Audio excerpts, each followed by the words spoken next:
Today, part 3 of our series, how to lift big heavy things and move them around. I'm going to introduce you to the air sled. The first thing about the air sled is it's easily the most useless piece of equipment we have in our furniture moving inventory. It does have its place, but this is not the solution to everything. Just grab the air sled and go and you'll be fine. You have to know what you're going to be moving, ideally, and you have to know a few other tricks about it. So I'm just going to set up the paddles on a basic. This is the least complicated way to use this thing. Don't be shy, Allie Lindsay. So the air sled consists of these two paddles.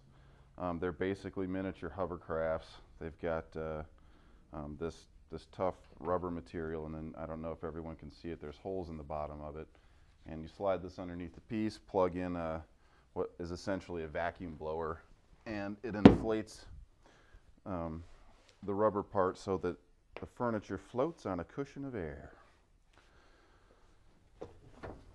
like magic. So the first thing about it is, typically you're moving something like an appliance with this, and it has to be as stable as possible from the get-go, which means in the case of a refrigerator, we'll just pretend this is a fridge. You can see where the feet are. I've got the paddles over there as far as I can next to the feet, and I've also got them centered front to back so that one end isn't pushing out too much farther than the other end. The reason for that is it's floating on a cushion of air that doesn't automatically level itself, and when you pick things up with it, you want things to be nice and level, because if you're dragging the back end or the front end or something like that, you run the risk of gouging whatever nice shiny new hardwood floor you're supposed to be moving this stuff over. So paddle set.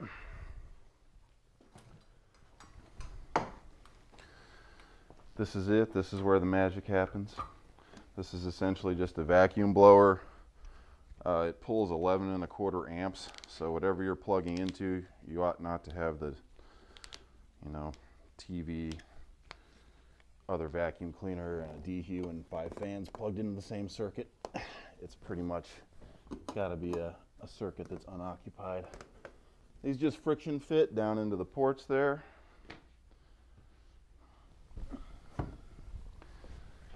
And it's got this handy little strap for putting over your shoulder, which I'm not going to do. Look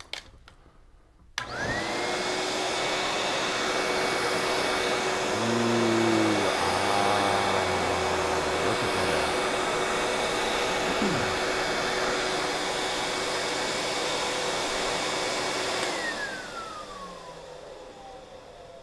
Pretty magical, huh?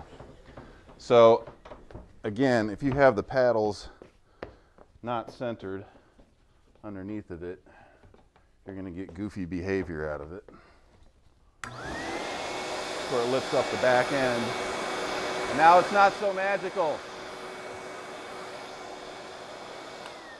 There goes your hardwood floor. Another thing about it is it needs a hard surface to push against.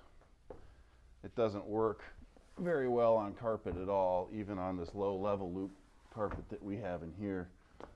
It's not going to push well against that. The air can disperse too quickly and it doesn't float.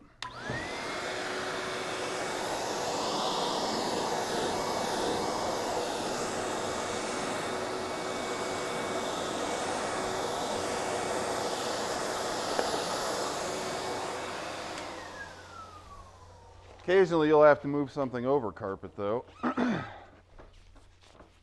And for that, you can use masonite like I have here.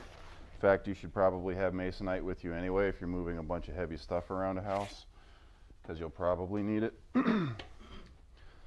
But you can get around the carpet issue with these handy dandy little plastic pads.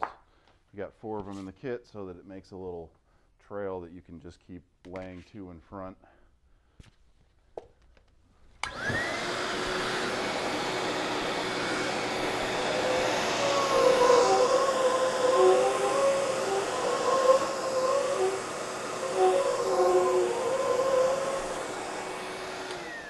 Yes, it sounds like manatees being murdered in the night, but